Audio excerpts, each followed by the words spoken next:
వీరభద్రాపురం అనే చిన్న గ్రామంలో శివానందం అని ఒక శివభక్తుడు ఉండేవాడు. అతనితో పాటు తన భార్య గౌరీ మరియు తన 5 ఏళ్ల కూతురు ఉమా ఉండేవారు. ఆయన దగ్గర పొలం లేదు, డబ్బు లేదు.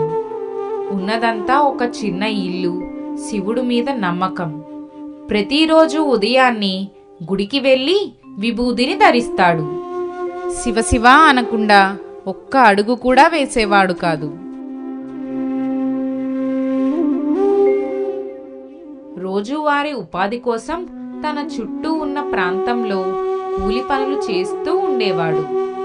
ఏ పని దొరికినా అదే పెద్ద భాగ్యంగా భావించి పనిచేసేవాడు.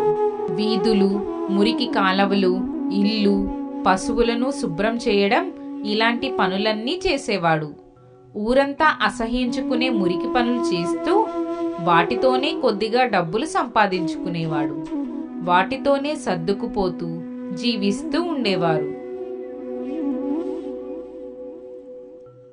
శివానందం ఇంటికి కొద్దిపాటి దూరంలో ఒక శివాలయం ఉండేది. అక్కడికి శివానందం ప్రతిరోజు వెళ్ళి శివాలయం చుట్టూ శుభ్రం చేస్తూ ఉండేవాడు.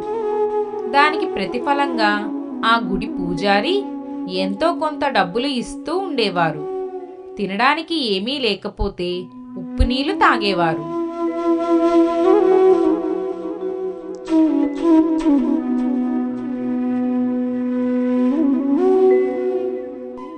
అలా రోజులు గడుస్తూ ఉండేవి.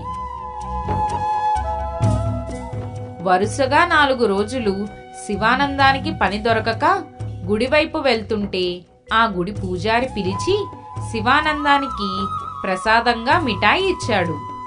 శివానందం ఇంటికి వచ్చి ఆ మిఠాయిను గౌరీకి ఇస్తాడు. గౌరీ, ఈ మిఠాయి మన అమ్మాయి ఉమాకివ్వు. అవునండి, మన అమ్మాయికి లడ్డూ మిఠాయి అంటే చాలా ఇష్టం. నన్ను రోజు అడుగుతూ ఉంటుంది. నాకు చాలా బాధగా అనిపిస్తూ ఉంటుంది. దానికి తనివి తీరా ఈ మిఠాయిలు తినిపించాలి అని. సరే గౌరీ, ఇంకొన్ని రోజుల్లో మన ఊరి శివాలయం దగ్గర మహాశివరాత్రి ఉత్సవాలు చేస్తారు. అప్పుడు మంచి మంచి భోజనాలు పెడతారు. అందులో ఉమాకి ఇష్టమైన లడ్డూ కూడా పెడతారు. మరి కొన్ని రోజులకే మళ్ళీ లడ్డూ తింటుంది. అలా ఆ రాత్రి గడిచిపోతుంది. తర్వాత రోజు ఉదయాన్నే గౌరీతో ఇలా అంటాడు. గౌరీ, నేను పని వెతుక్కోవడానికి త్వరగా వెళ్ళాలి. గత 4 రోజులుగా పని లేదు. మరి కొద్ది రోజుల్లోనే మహాశివరాత్రి వస్తుంది. నాకు ఊర్లో ఏమన్నా పని దొరుకుతుందేమో చూసుకుని వస్తాను. ఆకలిగా ఉంది, ఏమన్నా ఉంటే పెట్టు, తినేసి వెళ్ళిపోతాను. త్వరగా పనికి వెళ్ళాలి. ఇంట్లో తినడానికి ఏమీ లేదండి. నిన్న రాత్రి ఒక రొట్టె మిగిలింది. అది మన ఉమ్మకి నిన్న రాత్రే తినిపించేశాను. ఇప్పుడు ఉమ్మకి కూడా ఉప్పు నీళ్ళు ఇచ్చి నిద్రపుచ్చాను. సరే, నాకు కూడా ఉప్పు నీళ్ళు ఇస్తావా? నేను అదే తాగుతాను. ఉప్పు నీళ్లు తాగి శివానందుడు ఇంటి నుండి బయటకి పని కోసం బయలుదేరుతాడు.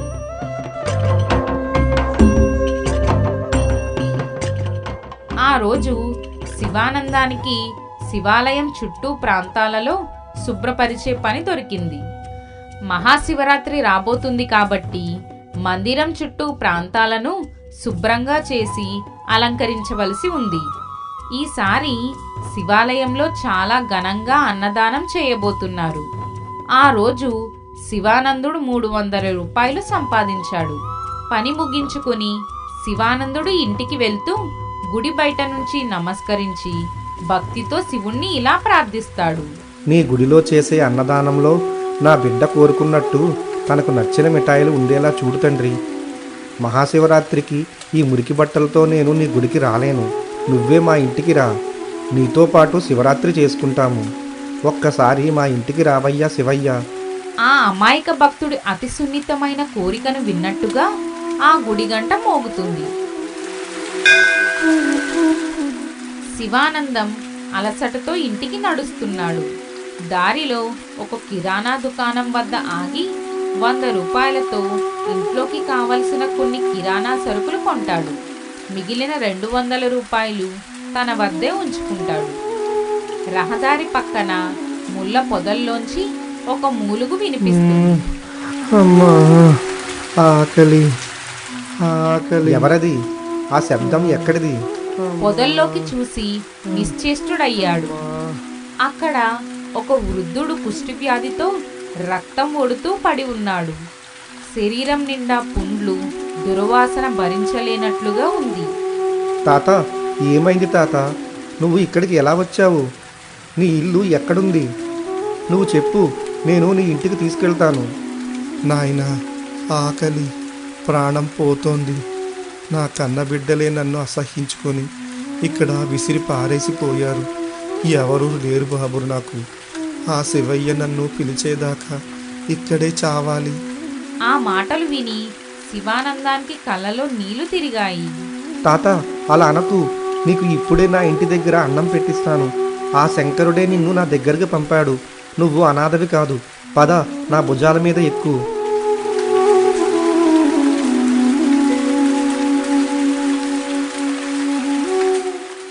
దుర్వాసనను లెక్క చేయకుండా ఆ వృద్ధుణ్ణి ఎత్తుకున్నాడు. తన ఇంటికి తీసుకుని బయలుదేరాడు. కొంతసేపటికి ఇంటికి చేరుకుంటాడు. శివానందం వృద్ధుణ్ణి తీసుకురావడం చూసిన గౌరీ నిర్ఘాంతపోతుంది. ఏవండి, ఎవరండి ఈయన? ఎందుకు మన ఇంటికి తీసుకొని వచ్చారు? ఈ పరిస్థితుల్లో ఆ ఒళ్ళంతా పుండ్లు, ఆ వాసన భరించలేకపోతున్నాను. ఇతనికి ఎవరూ నాన్న వాళ్ళు లేరు.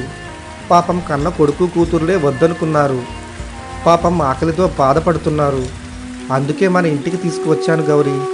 మనకే తినడానికి తిండి లేదు. ఉన్న ఒక్క కూతుర్ని కూడా ఆకలి అని అడిగితే ఉప్పు నీళ్ళిచ్చి నిద్రపుచ్చుతున్నాం. అలాంటిది ఈయన్నెందుకు తెచ్చారు? చికిత్సకి ఖర్చు ఎలా భరిస్తారు? మనం ఎలా బతుకుతాము? గౌరీ, వచ్చినవాడు అతిథి కాదు, ఆ పరమేశ్వరుడే అనుకో.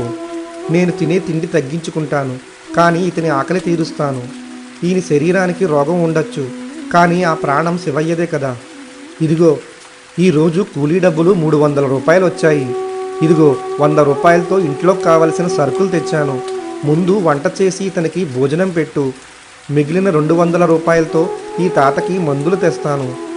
ఆకలితో మాడిపోతున్న మనిషిని రోడ్డు మీద వదిలేస్తే ఆ కైలాసనాథుడు మనల్ని క్షమిస్తాడా? నువ్వు కొంచెం నీళ్లు వేడి చేయి గౌరీ, ఈయన గాయాలు కడుగుదాం.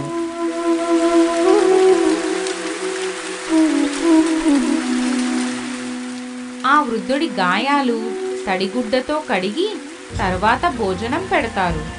ఆ రోజు రాత్రి అలా గడిచిపోతుంది.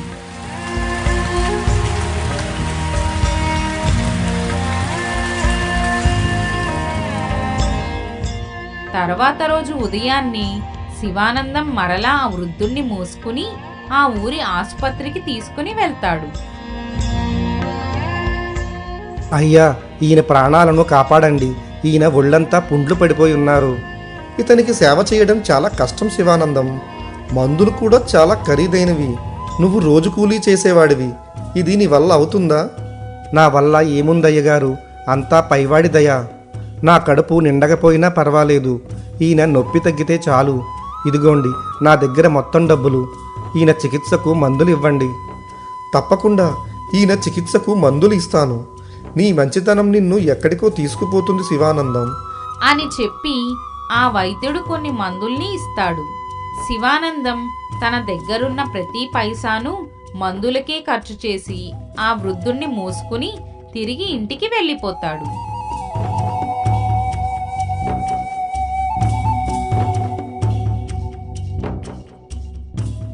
శివానందం రాత్రంతా మంచినీళ్లు తాగి ఆ వృద్ధుడికి సేవ చేశాడు.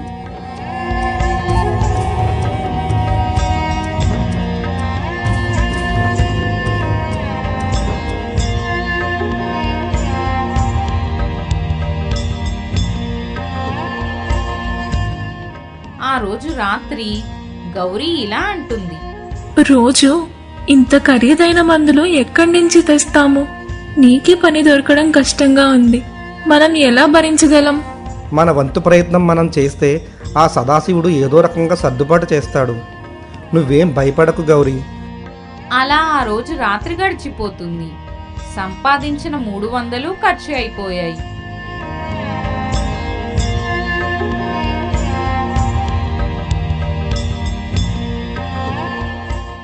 మళ్ళీ తర్వాత రోజు ఎక్కడైనా పని దొరుకుతుందేమో అని వెతికి ఒక 200 రూపాయలు సంపాదిస్తాడు.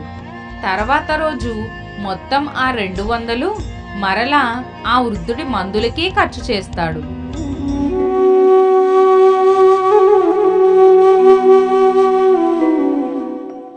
తాను పస్తులుండి ఆ వృద్ధుడికి ఆహారం అందిస్తాడు. ఆకలిని భరిస్తూ కేవలం ఉప్పు నీళ్లు లేదా గంజి నీళ్లు తాగేవాడు.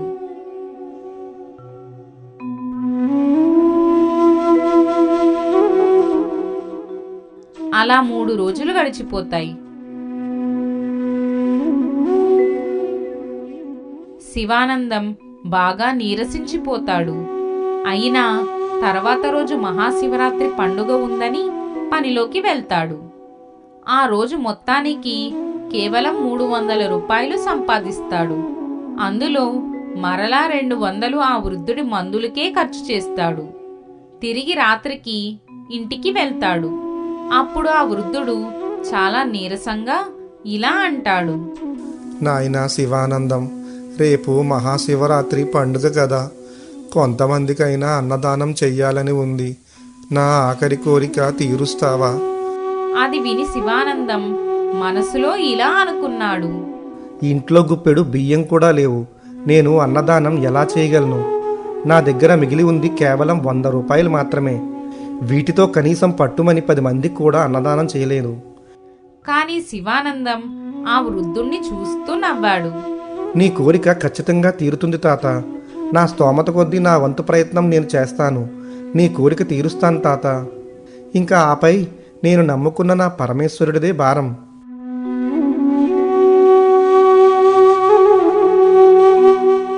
అని చెప్పి తన దగ్గర ఉన్న 100 రూపాయలతో కొద్దిగా బియ్యం, పప్పు, కొన్ని కూరగాయలు, నూనె, కారం, పసుపు ఇలా వంటకు కావలసిన సరుకుల్ని కొద్దిగా తీసుకుని వస్తాడు.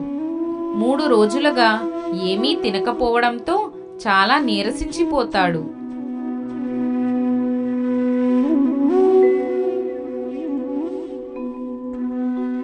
తర్వాత రోజు తెల్లవారింది. ఆ రోజు మహాశివరాత్రి. గౌరీ స్నానం చేసి భక్తితో తన భర్త తెచ్చిన కొద్దిపాటి సరుకులతో అన్నదానానికి వంట చేస్తూ ఉంటుంది. ఉన్న కొద్దిపాటి బియ్యం, పాలు, బెల్లం కలిపి పాయసం చేసింది. ఉన్న సరుకులతో కొన్ని ఆహార పదార్థాలను తయారు చేస్తుంది. ఇంటి బయట నిలబడి శివానందం అటుగా వెళ్తున్న వారిని పిలుస్తాడు. అయ్యా, ఈరోజు మహాశివరాత్రి సందర్భంగా మా ఇంట్లో అన్నదానం జరుగుతుంది. దయచేసి తప్పకుండా రండి. అది విని ఊరి జనం నవ్వుకున్నారు. అటుగా వెళ్తున్న వాళ్ళు ఇలా అనుకుంటారు. వీడికే రోజు 2 పూటలా తినడానికి తిండి లేదు, వీడు కూడా అన్నదానం చేస్తాడంట. అవును, వాడికి ఒక రోజు కూలి పని ఉంటే ఇంకో రోజు పని ఉండదు. వాడు ఏం పెడతాడు జనాలకి అని హేళనగా మాట్లాడుతూ ఉంటారు. కానీ శివానందం లోపల బాధపడుతున్నా తన ముఖం మీద చిరునవ్వుతో అలానే పిలుస్తాడు.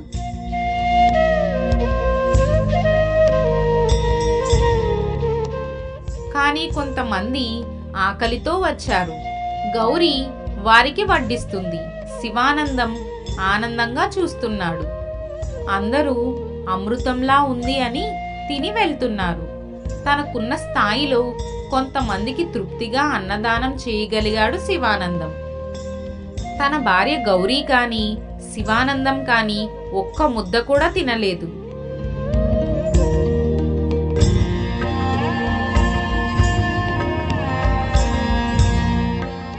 మహాశివరాత్రి జాగరణ ముగిసింది. తెల్లవారుజామున 3 గంటలకు లింగోద్భవ కాలం. వచ్చిన జనం అందరూ కడుపు నిండా తిని ఆనందంగా వెళ్ళిపోయారు. శివానందం శరీరంలో శక్తి మిగలలేదు. 3 రోజులుగా గంజినీళ్లు కూడా ముట్టని శరీరం అది. వృద్ధుడి సేవలో, ప్రజల సేవలో అలసిపోయాడు.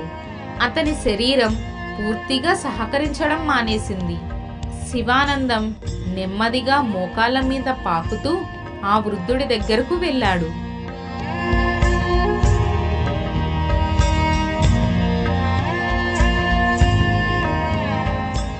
ఆ వృద్ధుడు ఇంకా మూలుగుతూనే పడుకుని ఉన్నాడు. శివానందం వణికే గొంతుతో, తాత నిద్రపోతున్నావా? అందరూ తిన్నారు తాత. ఎవ్వరూ ఆకలితో వెళ్ళలేదు. కానీ నా వల్ల ఏదైనా లోటు జరిగిందా? ఈ పేదవాడు నీకు సరైన సేవ చేయలేకపోయాడా? నీ కోరిక నువ్వు అనుకున్నట్టు తీర్చగలిగానా తాత? ఆ వృద్ధుడు నెమ్మదిగా కళ్ళు తెరిచాడు. ఆ కళ్ళల్లో ఇప్పుడు నొప్పి లేదు, ఒక వింత కాంతి ఉంది. శివానందం, నువ్వు ఊరందరికీ అన్నం పెట్టావు, కానీ నీ పొట్ట ఎండిపోయింది, కళ్ళు లోపలికి వెళ్ళిపోయాయి, నీ ప్రాణం గాలిలో దీపంలా ఉంది. ఎందుకయ్యా ఇంత వెర్రి? నా కోసం నీ ప్రాణాన్ని ఎందుకు కరిగించుకున్నావు? శివానందం చిరునవ్వుతో కళ్ళల్లో కన్నీళ్లు నింపుకుని, నా ప్రాణం పోతేనేం తాత? అతిథి రూపంలో వచ్చిన ఆ శివుడు ఆకలి తీరితే చాలు. నా ఈ శరీరం మట్టిలో కలిసిపోతుంది. కానీ నేను చేసిన సేవ ఆ కైలాసనాథుడి పాదాల దగ్గరికి చేరుతుంది కదా, అది చాలు అంటూనే శివానందం దగ్గుతూ రక్తం కక్కుకుని నేల మీదే కుప్పకూలిపోయాడు.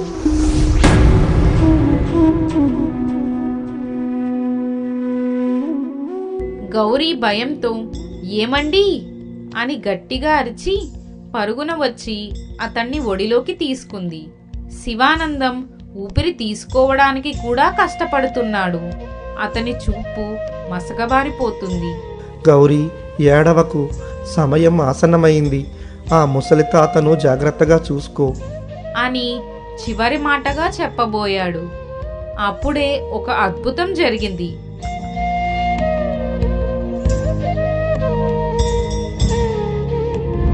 ఆ కుష్టి వ్యాధిగ్రస్తుడైన వృద్ధుడి శరీరం నుంచి కోటి మెరుపుల కాంతి ఉద్భవించింది. ఆ కాంతికి గౌరీ కళ్ళు మూసుకుంది. ఆ కాంతి మధ్యలో నుంచి తల మీద గంగమ్మ, మెడలో నాగేంద్రుడు, చేతిలో త్రిశూలం, ముఖంలో కరుణరసం ఒలికిస్తూ సాక్షాత్తు పరమేశ్వరుడు ప్రత్యక్షమయ్యాడు. శివుడు గబగబా కిందకి దిగి మరణ వేదనలో ఉన్న శివానందాన్ని తన ఒడిలోకి తీసుకున్నాడు. శివుడు బిగ్గర స్వరంతో ఇలా అంటాడు, శివానందం, లేవవయ్యా, కళ్ళు తెరువు. ఎవరి కోసం అయితే నువ్వు జీవితాంతం పరితపించావో ఆ శివుడు వచ్చాడు చూడు. నీ ఇంటికి వచ్చాను, నీ సేవకు మెచ్చాను. శివానందం నెమ్మదిగా కళ్ళు తెరిచాడు. ఎదురుగా నీలకంఠుడు. అది కళా నిజమా అని తెలియని స్థితి. అతని కళ్ళ నుంచి ఆనంద బాష్పాలు ధారాపాతంగా కారుతున్నాయి. అతను శివుడి పాదాలు తాకడానికి చేతులు ఎత్తబోయాడు. కానీ శక్తి లేక చేతులు కింద పడిపోయాయి. స్వామి, ప్రభు, నిజంగా వచ్చావా తండ్రి? ఈ మురికి దేహాన్ని తాకుతున్నావా? నేను నీ స్పర్శకు అర్హుడినేనా ప్రభు? పరమేశ్వరుడు శివానందం తల నిమురుతూ, నువ్వు అర్హుడవి కాకపోతే ఇంకెవరు నాయనా? కనీసం నా పేరేంటో, నా ఊరేంటో కూడా తెలుసుకోకుండా నా కష్టాన్ని చూసి చెలించిపోయావు. ఆకలితో ఉన్న జీవిలో నన్ను చూశావు. నీ బిడ్డ ఆకలిని పక్కన పెట్టి నా ఆకలి తీర్చావు. నీ త్యాగానికి స్వర్గం కూడా చిన్నదే అవుతుంది. అడుగు, ఏం కావాలో అడుగు. నీ పేదరికాన్ని తీసివేసి కుబేరుడి కంటే మహాకుబేరుడిని చెయ్యినా, నీకు మళ్ళీ దీర్ఘాయుషు పోయినా, ఏమి కావాలో అడుగు. శివానందం తల అడ్డంగా ఊపాడు. అతని కంఠం పూడుకుపోతుంది. అయినా శక్తి కూడదీసుకుని మాట్లాడాడు. వద్దు స్వామి, ఆయుష్ పోస్తే మళ్ళీ నిన్ను విడిచి ఈ లోకంలో ఉండాలి. సంపద ఇస్తే నిన్ను మర్చిపోయే ప్రమాదం ఉంది. నాకు ఏ భోగాలు వద్దు. నేను అలసిపోయాను తండ్రి. నన్ను నీలో కలుపుకో. నీ పాదాల దగ్గర కాస్త చోటు ఇవ్వు. నాకు అది చాలు. శివుడి కళ్ళు చెమ్మగిల్లాయి. భక్తుడి ప్రేమకు ఆ భగవంతుడే బందీ అయ్యాడు. తదాస్తు శివానందం, నీ జన్మ ధన్యం. ఇక నీకు చావు లేదు, పుట్టుక లేదు. రా, నాతో రా. శివానందం చివరి శ్వాస తీసుకుంటున్నాడు. అతని చూపు శివుడి ముఖం మీదే నిలిచి ఉంది.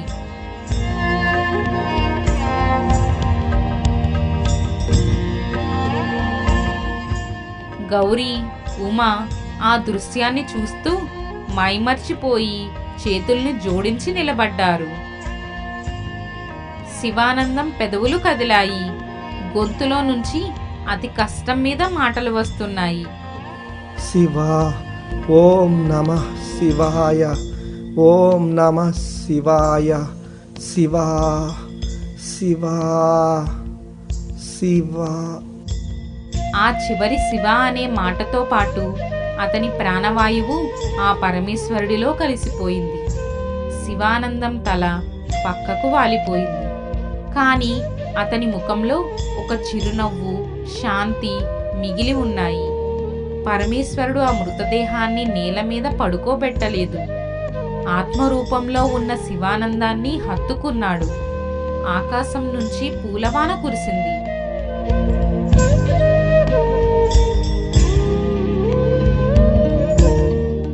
పరమేశ్వరుడు గౌరీతో ఇలా అంటాడు. అమ్మ, నీ భర్త సామాన్యుడు కాదు. లోకానికి త్యాగం అంటే ఏంటో చూపించిన మహాభక్తుడు.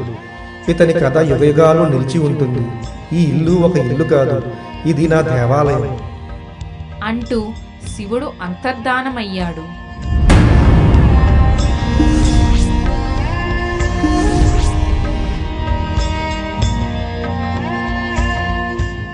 శివశివ అంటూ గౌరీ భర్త పాదాలపై పడి కన్నీరు మున్నీరుగా విలపించింది. అది దుఃఖం కాదు, తన భర్త పొందిన అదృష్టాన్ని చూసి వచ్చిన భక్తి పారవస్యం. ఆ రోజు శివానందం శరీరం మాత్రమే మట్టిలో కలిసింది. అతని ఆత్మ కైలాసంలో శాశ్వతమైన శివ సాయుధ్యాన్ని పొందింది.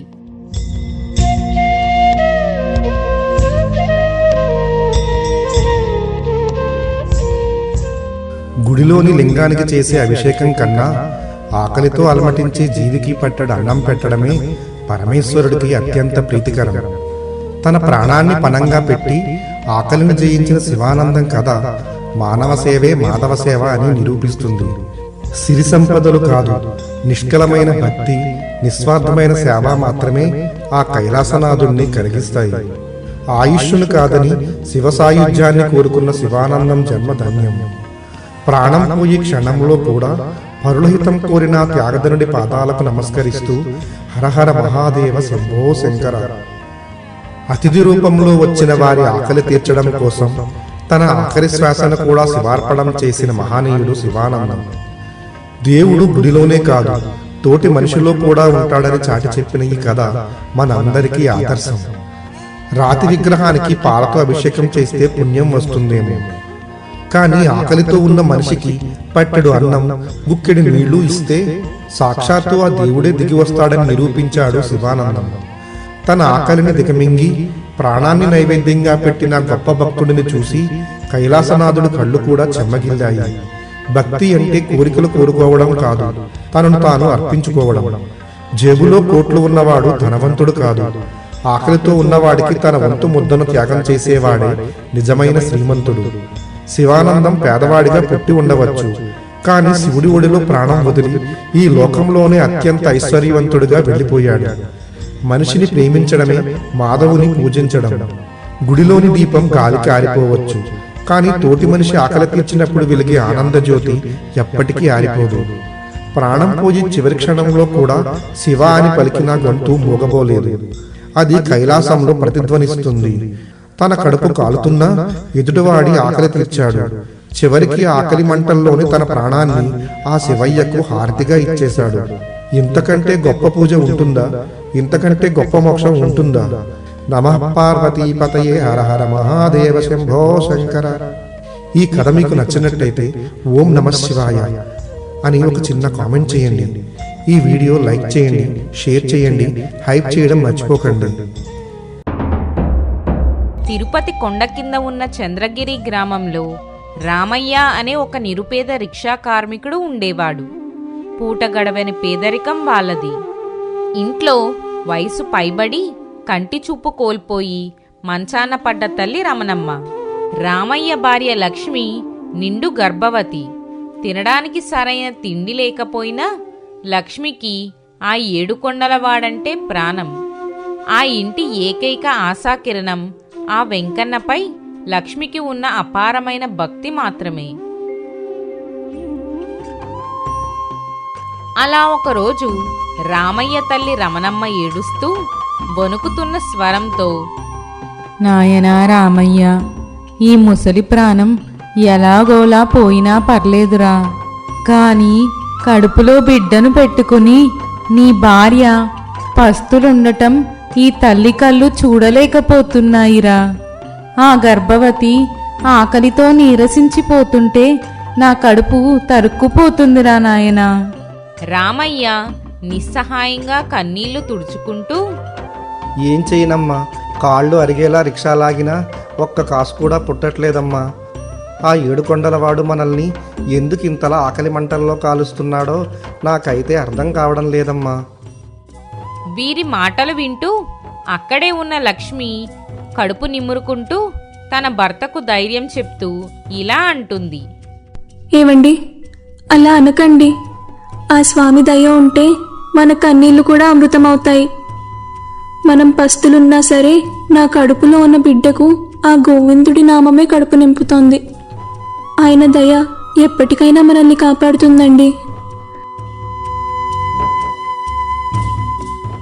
కొన్ని రోజులు గడిచాయి. కడుపులో పేగులు మాడిపోతున్నా భార్య, తల్లి ఆకలి తీర్చాలని రామయ్య ఖాళీ కడుపుతోని రిక్షా లాగడం మొదలుపెట్టాడు. ఎండలో కిలోమీటర్ల కొద్దీ రిక్షా లాగిన రామయ్యకు అకస్మాత్తుగా రక్తం వాంతులయ్యాయి.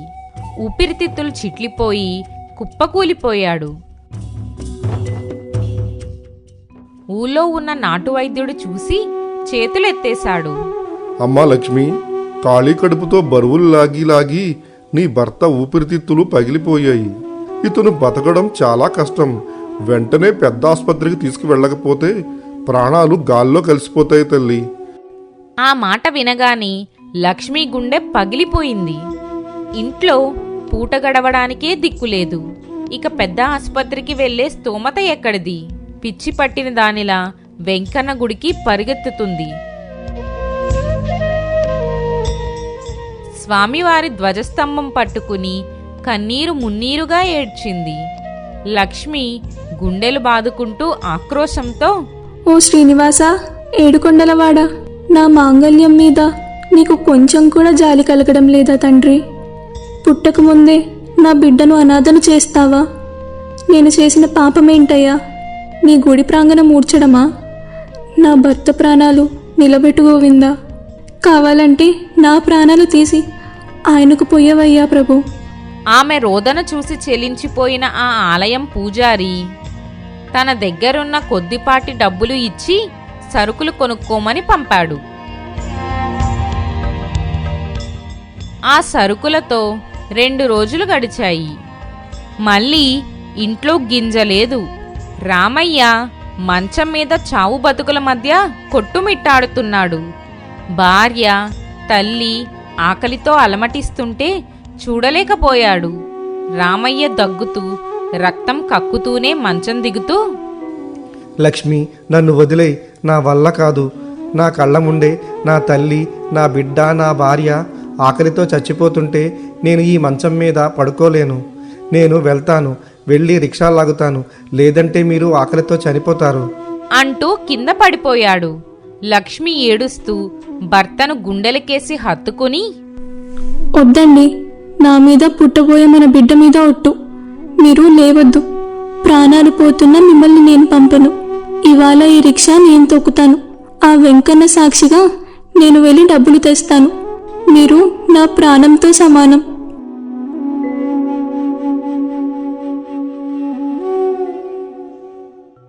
కుటుంబం ఆకలి తీర్చడానికి నవమాసాలు నిండిన నిండు గర్భవతి అయిన లక్ష్మి రిక్షా పట్టుకుని బస్టాండుకు వెళ్ళింది. వణుకుతున్న కాళ్లతో, నీరసంతో కూడిన గొంతుతో ప్రయాణికుల్ని పిలిచింది.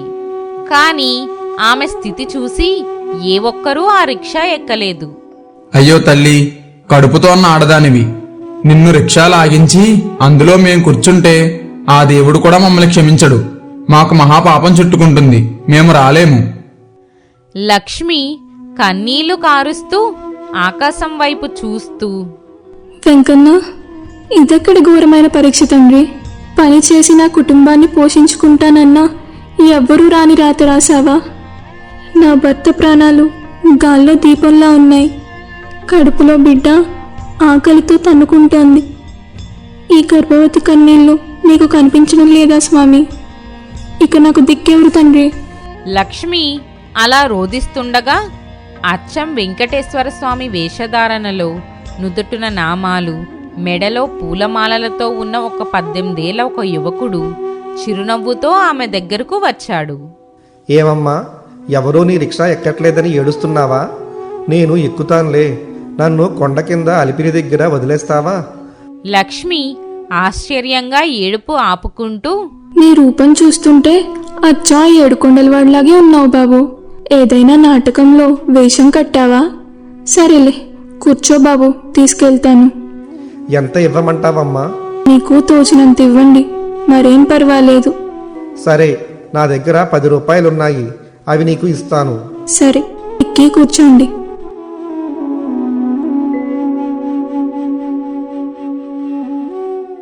లక్ష్మి రిక్షా లాగడం మొదలుపెట్టింది. కానీ ఆకలితో పేగులు మాడిపోతున్నాయి. కడుపులో ఉన్న బిడ్డ భారం, అప్పటికే ఉన్న నీరసం కొద్ది దూరం వెళ్ళగానే ఆమె కళ్ళు తేలేసింది. రిక్షా హ్యాండిల్ పట్టుకుని అలాగే కుప్పకూలిపోయింది. కింద పడిపోబోతున్న లక్ష్మిని ఆ యువకుడు వెంటనే రిక్షా దిగి తన చేతుల్లోకి తీసుకున్నాడు. అమ్మా లక్ష్మి, లేవమ్మా. ఆ యువకుడు స్పృహ తప్పిన లక్ష్మిని జాగ్రత్తగా రిక్షాలో పడుకోబెట్టాడు. తానెవరో కాదు, సాక్షాత్తు ఆ అఖిలాండ కోటి బ్రహ్మాండ నాయకుడు, ఆ వైకుంఠనాథుడు తన భక్తురాలి కోసం స్వయంగా తానే రిక్షా పట్టుకున్నాడు. తన భక్తురాల్ని రిక్షాలో కూర్చోపెట్టి ఏడుకొండలవాడు చెమటోర్చి ఆ రిక్షాను ఆమె గుడిసె వరకు లాక్కుంటూ వెళ్ళాడు.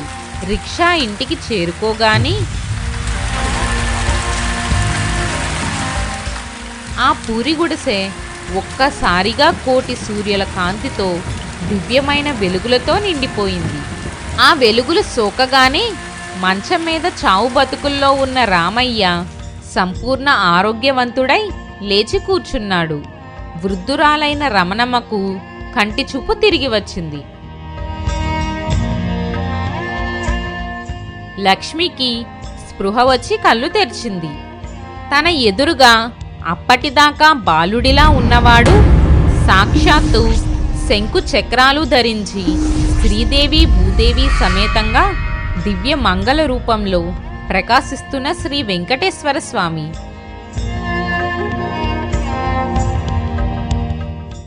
లక్ష్మీ కన్నీళ్లు కట్టలు తెంచుకోగా స్వామివారి పాదాలపై పడిపోయి, గోవిందా, ఎంత పని చేశావయ్యా! నవమాసాలు మోస్తున్న ఈ తల్లి కష్టం చూడలేక సాక్షాత్తు వైకుంఠనాథుడివి నా కోసం రిక్షా లాగావా తండ్రి? నీ పాదాలు తాకే భాగ్యం కూడా లేని ఈ అభాగ్యురాలకి ఎంతటి ప్రాధాన్యం ఇచ్చావయ్యా! నన్ను క్షమించు తండ్రి. నా భర్తను, నా అత్తను బతికించి నా పాలిట్ట దేవుడు అయ్యావు స్వామి అంటూ వెక్కి వెక్కి ఏడ్చింది. శ్రీ వెంకటేశ్వర స్వామి అత్యంత కరుణతో మందహాసం చేస్తూ, లక్ష్మి, ఏడవకమ్మ, కన్నీళ్లు తుడుచుకో తల్లి. నా భక్తులు ఆకలితో అల్లాడుతుంటే, ప్రాణాపాయంలో నెత్తురు కక్కుతుంటే ఈ శ్రీనివాసుడు కొండ మీద రాయిలా ఎలా మిగిలిపోతాడు తల్లి? నా మీద నీకున్న నమ్మకం, నీ నిస్వార్థమైన ప్రేమే నన్ను వైకుంఠం నుంచి దిగివచ్చేలా చేశాయి. నీవు లాగాల్సిందే రిక్షా కాదు తల్లి, సంసార రథాన్ని. నీ కడుపులోని బిడ్డకు, నీ మాంగళ్యానికి నా నిండు ఆశీస్సులు.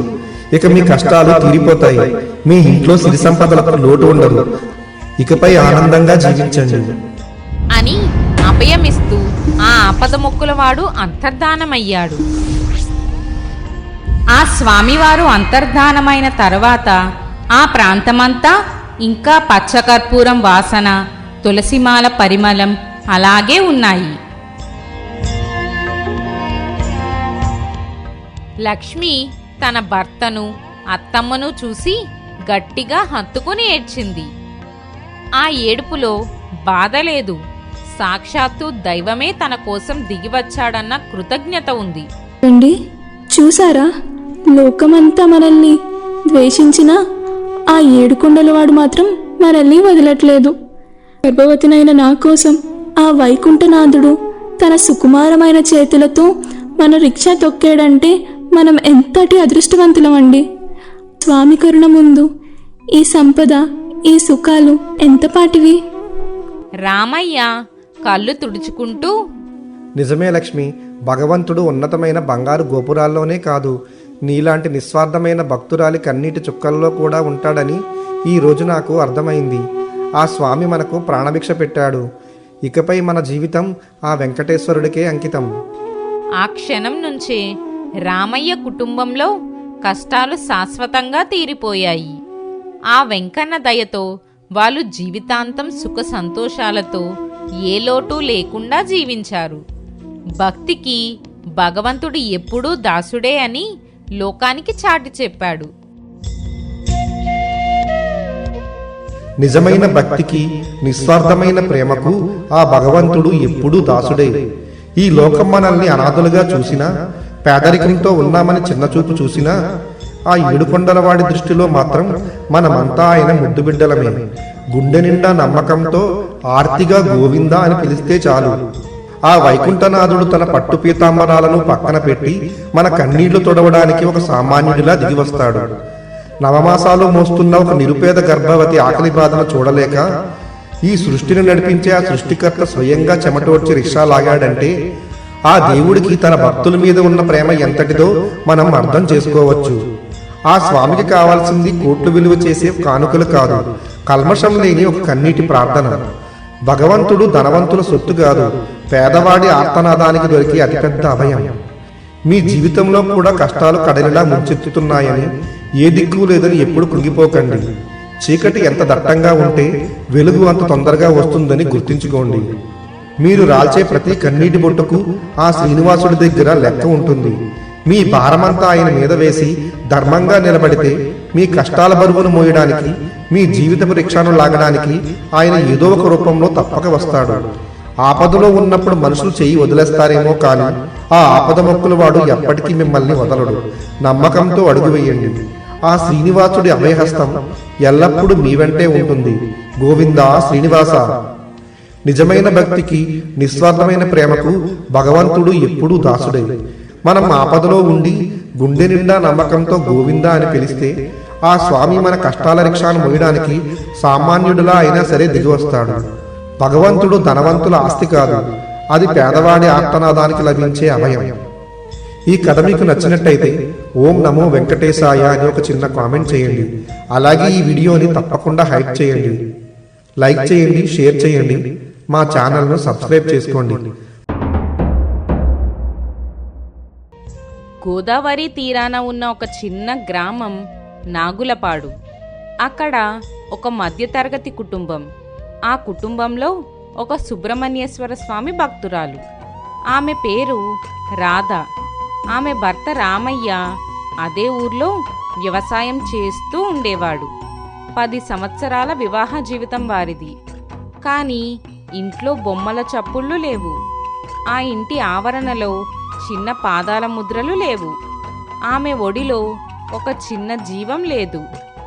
ఆమె హృదయం మాత్రం ఒక నిరీక్షణగా మారిపోయింది. ఆకలి వేసిన, అలసటి వచ్చినా రాధకు తెలిసిన ఏకైక మార్గం ఆ సుబ్రహ్మణ్యేశ్వర స్వామి సేవ మాత్రమే. తన మనస్సులోని బాధను దేవుడి పాదాల దగ్గర కన్నీటి పూలుగా మార్చి అర్పిస్తున్న నిష్కల్మషమైన భక్తురాలు.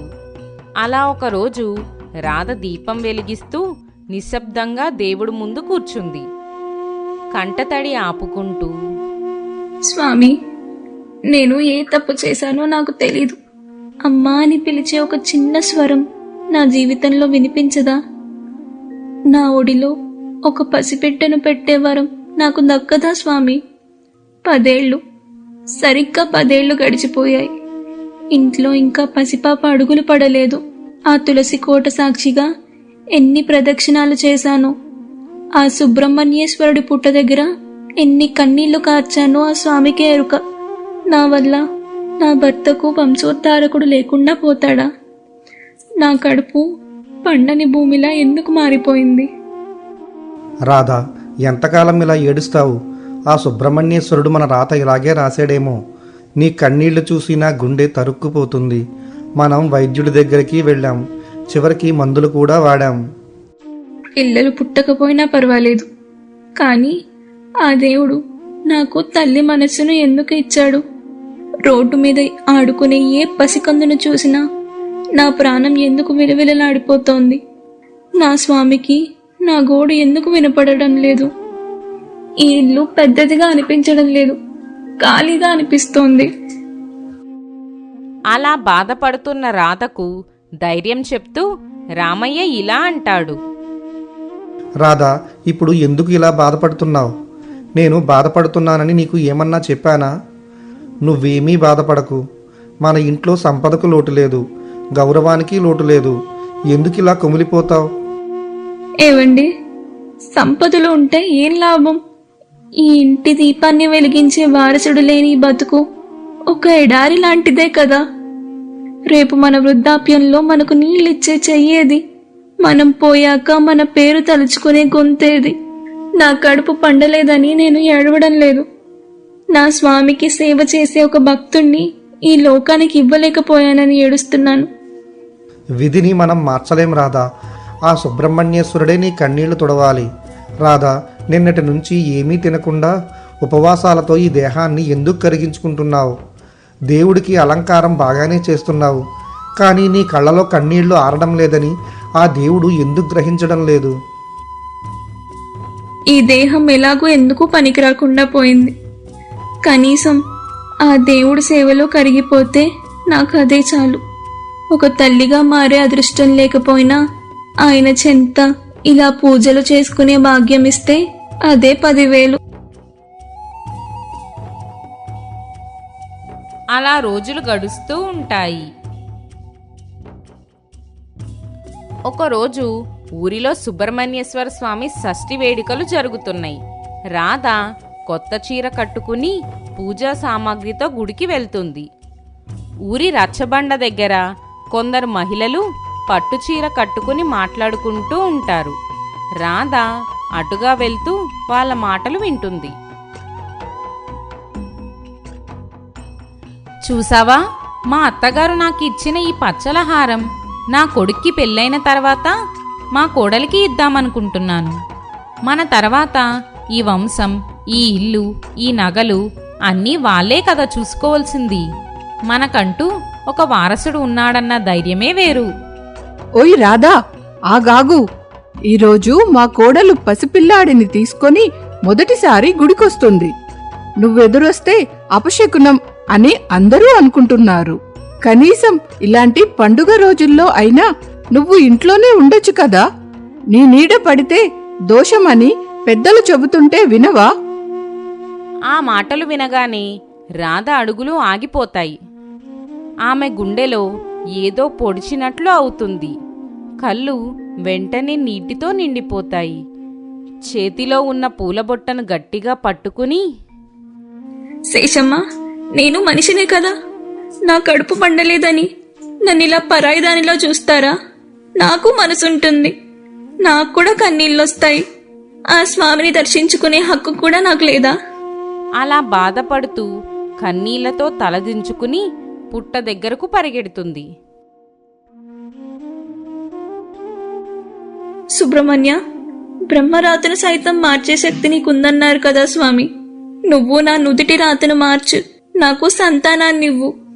అలా తన గోడును సుబ్రహ్మణ్యేశ్వర స్వామి పుట్ట దగ్గర బాధగా చెప్పుకుంటుంది.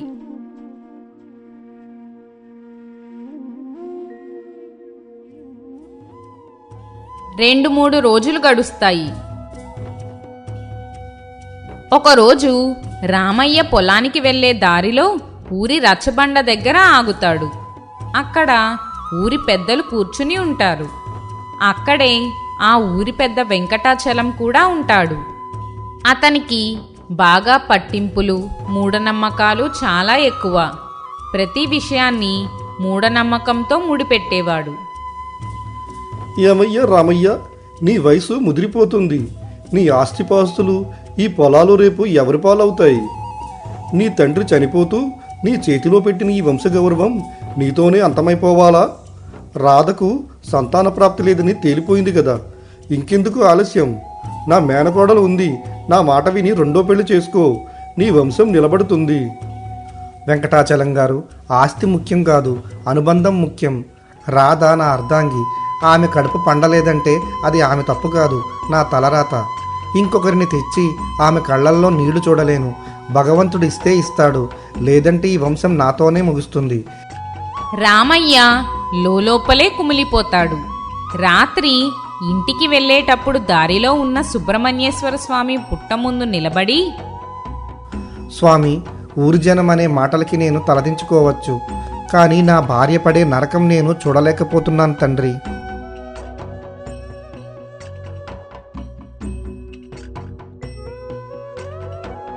అలా రోజులు గడుస్తూ ఉంటాయి. కొన్ని రోజులకి రాధ గర్భం దాలుస్తుంది. వార్త విన్న రామయ్య ఆనందానికి అవధులు లేవు. ఊరంతా ఆశ్చర్యపోతుంది. ఏమండి, చూసారా? ఆ స్వామి నన్ను కరుణించాడు. ఇక ఈ లోకం నన్ను ఏమీ అనలేదు. మన ఇంట్లో పసిపాప ఏడుపు వినిపించే రోజు రాబోతోంది.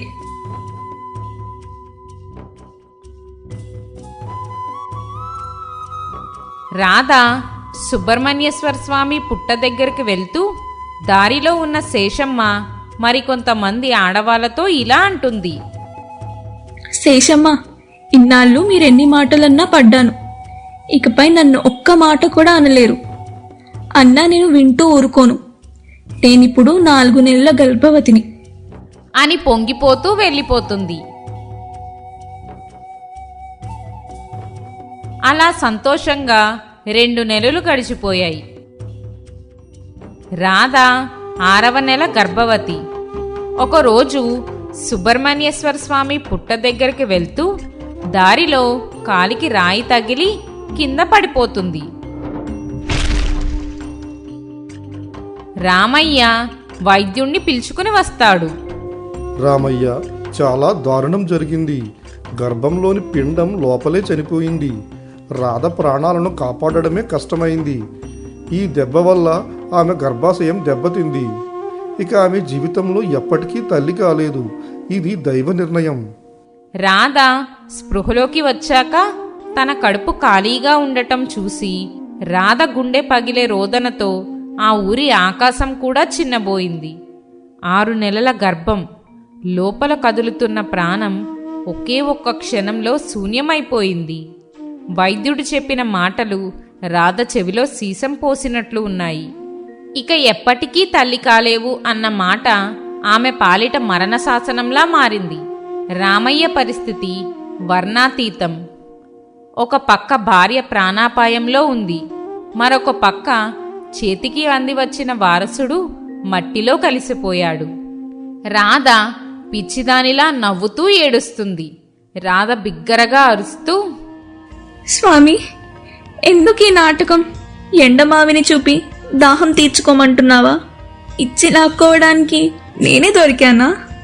అందరూ నన్ను చూసి నవ్వుతూ ఉంటే ఇప్పుడే మొహం పెట్టుకొని నేను బయటికి రావాలి? నన్ను చంపే స్వామి, నన్ను చంపే.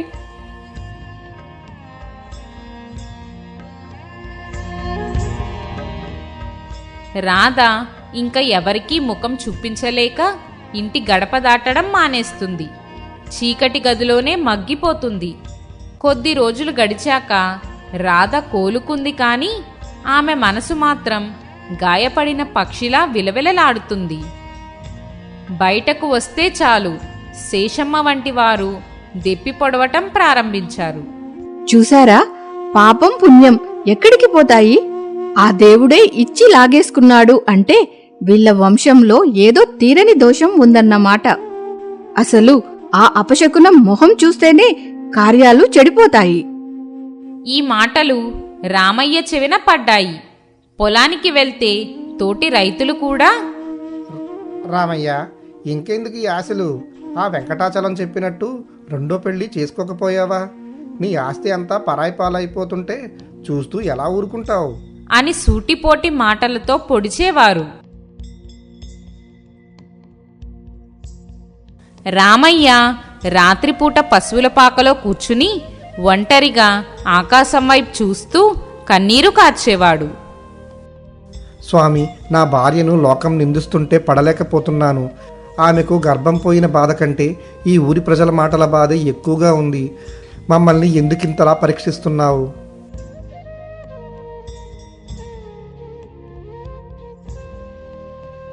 ఒకరోజు రామయ్య రాధను తీసుకుని ఆ ఊరి చివర ఉన్న పాత సుబ్రహ్మణ్యేశ్వర స్వామి ఆలయానికి వెళ్తారు. అక్కడ ఒక వృద్ధ పండితుడు సుబ్రహ్మణ్యేశ్వర స్వామికి అభిషేకం చేస్తూ కనిపించారు. రాధ ఆయన పాదాల మీద పడి బోరున ఏడ్చింది. అయ్యో, ఆ దేవుడు నాతో ఆడుకుంటున్నాడు. నేనేం పాపం చేశాను? నా గర్భసంచి దెబ్బతినిందని ఆ వైద్యుడు చెప్పాడు. ఇక నాకు సంతానం కలగదట. ఈ అవమానాలతో బతకడం కంటే నన్ను చంపేయమని ఆ స్వామికి చెప్పండి అయ్యా. తల్లి, మానవ మాత్రులైన వైద్యులు జరగదు అన్న చోటే దైవలీల మొదలవుతుంది. నువ్వు నమ్ముతున్నది ఎవరిని? సుబ్రహ్మణ్యేశ్వర స్వామిని. ఆయన ఎవరో తెలుసా? సకల లోకాలకు సేనాధిపతి. ఆయన పుట్టుకే ఒక అద్భుతం. బ్రహ్మదేవుడు రాసిన రాతను కూడా తిరిగి రాయగలిగే శక్తి ఆ స్వామికి ఉంది. ఎందుకంటే ఆయన తన తల్లి పార్వతీదేవి దగ్గర జ్ఞానశక్తిని, తండ్రి పరమేశ్వరుడి దగ్గర సంకల్ప సిద్ధిని పొంది సాక్షాత్తు ఆ బ్రహ్మదేవుడిని బంధించి ఓంకార అర్థాన్ని అడిగిన మేధావి. బ్రహ్మ రాసిన రాతను కూడా చెరిపేసి కొత్త రాత రాయగలిగిన ఏకైక దైవం ఆ సుబ్రహ్మణ్యేశ్వర స్వామి తల్లి. ఒకప్పుడు ఆ పరమశివుడికి ప్రణవ మంత్రం అర్థం చెప్పి సృష్టి కార్యాన్ని తన చేతుల్లోకి తీసుకున్న గొప్ప స్వామి ఆయన. శివపార్వతుల ముద్దులు పట్టి అయిన ఆ సుబ్రహ్మణ్యేశ్వరుడికి పార్వతీదేవి స్వయంగా ఇచ్చిన గొప్ప వరం అది.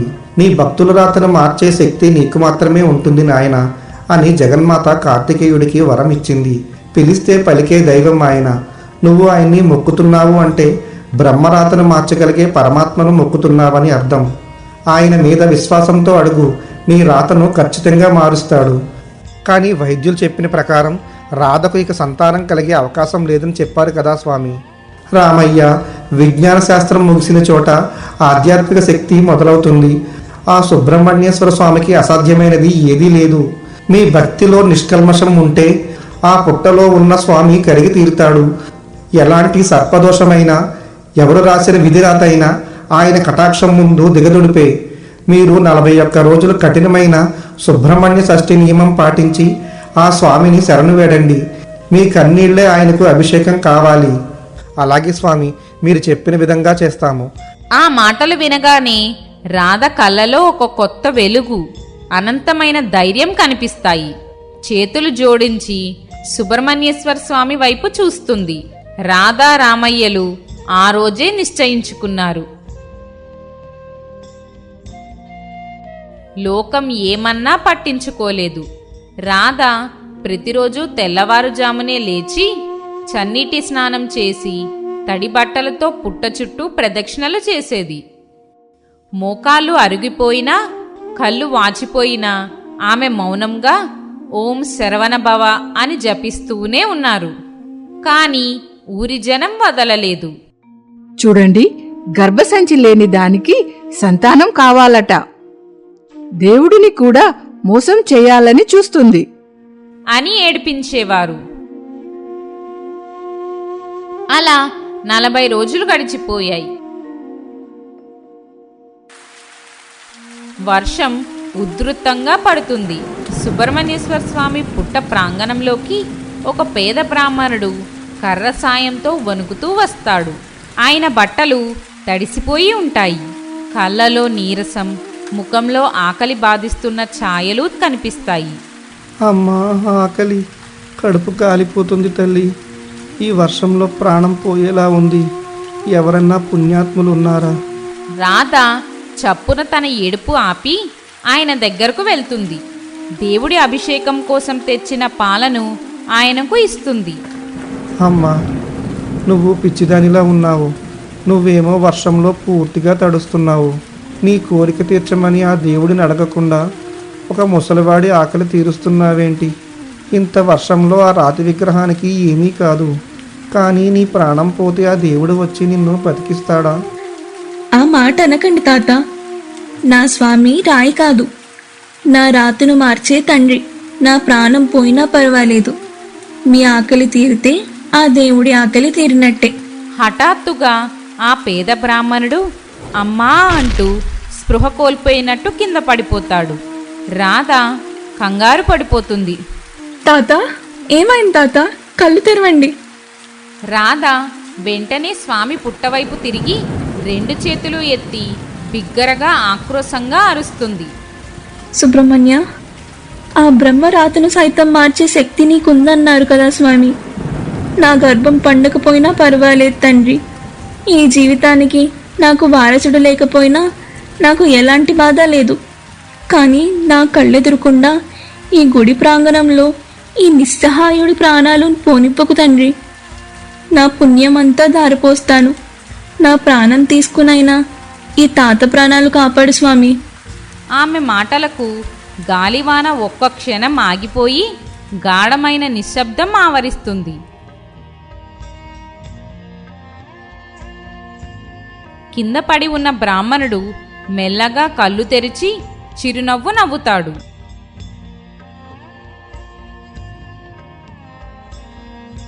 నెమ్మదిగా లేచి నిలబడతాడు.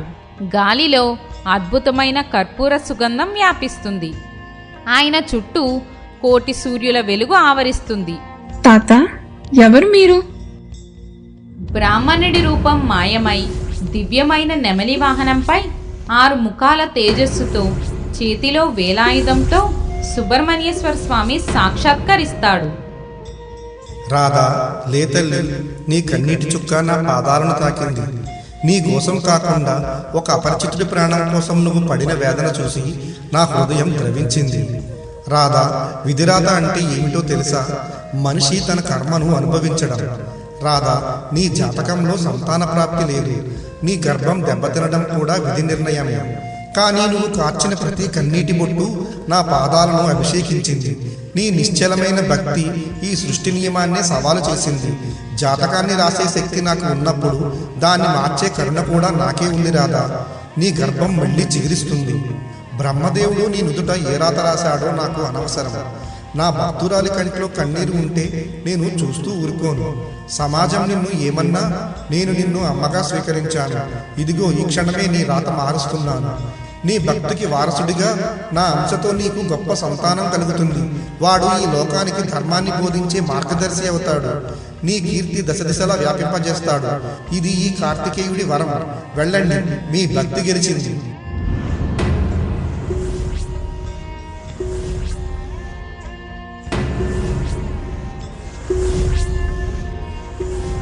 తెల్లవారేసరికి రాధలో ఏదో తెలియని మార్పు.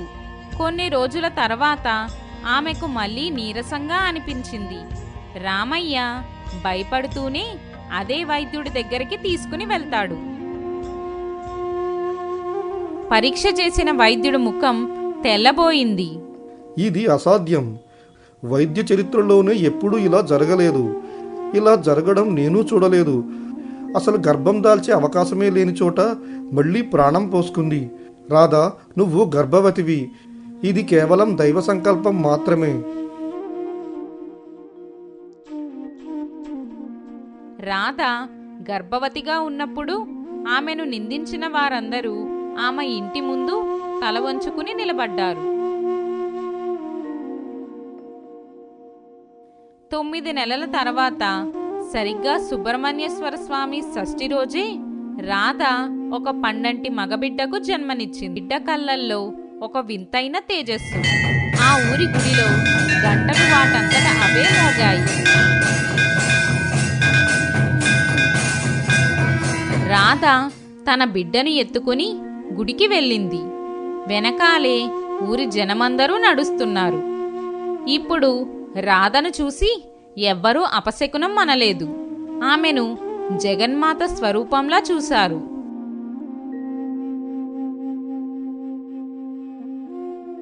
రాధ బిడ్డను స్వామి పాదాల దగ్గర పెట్టి కన్నీళ్లతో ఇలా అంది.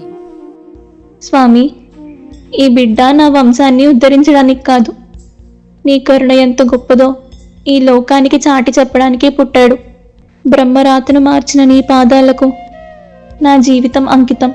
సుబ్రహ్మణ్యేశ్వర స్వామి విగ్రహం మీద ఉన్న ఒక మాల జారి ఆ పసిబిడ్డ మీద పడింది. అది చూసిన భక్తులందరూ ఓం శరవణ భవ, సుబ్రహ్మణ్యేశ్వర స్వామికి జై అంటూ చేసిన నినాదాలతో గోదావరి తీరం ప్రతిధ్వనించింది.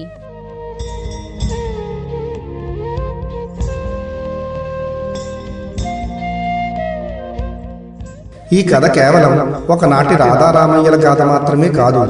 ఇది యుగయుగాలుగా భగవంతుడిని నమ్ముకున్న కోట్లాది భక్తుల నమ్మకానికి నిదర్శనం. లోకం నీ వల్ల కాదు అన్నప్పుడు, వైద్యం మీకు అసాధ్యం అన్నప్పుడు, సమాజం అపశకునం అని ముద్ర వేసినప్పుడు కుంగిపోకండి. ఎందుకంటే మనిషి రాసుకున్న జాతకం కంటే ఆ దేవుడు రాసే కరుణ చాలా పెద్దది. సాక్షాత్తు ఆ బ్రహ్మదేవుడినే బంధించి ఓంకారార్థాన్ని అడిగిన మేధావి ఆ సుబ్రహ్మణ్యేశ్వర స్వామి. సృష్టికర్త రాసిన రాతనైనా సరే తన భక్తుల కన్నీళ్ల కోసం తుడిచివేసి మళ్లీ రాసే అధికారం కేవలం ఆ షణ్ముఖుడికి మాత్రమే ఉంది. రాధ గర్భసంచి దెబ్బతిన్నా ఆమె భక్తి అనే గర్భంలో నమ్మకం తగ్గలేదు.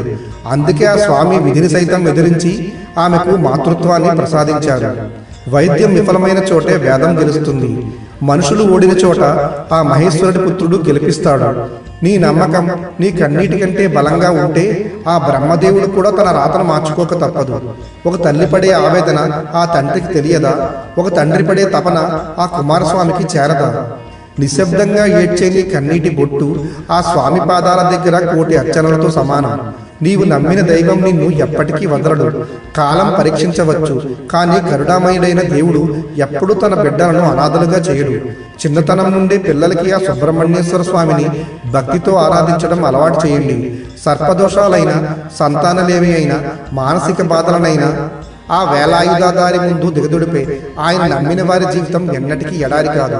అది ఖచ్చితంగా ఒక అద్భుత క్షేత్రంగా మారుతుంది. సుబ్రహ్మణ్యేశ్వర స్వామిని భక్తితో ఆరాధించడం వల్ల కారణ జన్ములైనటువంటి సంతానం కలుగుతుంది. ఈ కథ మీకు నచ్చినట్లయితే ఓం నమో సుబ్రహ్మణ్యేశ్వర అని ఒక చిన్న కామెంట్ చేయండి. లైక్ చేయండి, షేర్ చేయండి, హైప్ చేయడం మర్చిపోకండి. ఈ వీడియోని మీ బంధుమిత్రులతో పంచుకోండి. ప్రతివారం సరికొత్త కథతో మీ ముందుకు వస్తుంది మీ ఆరాధ్య టేల్స్.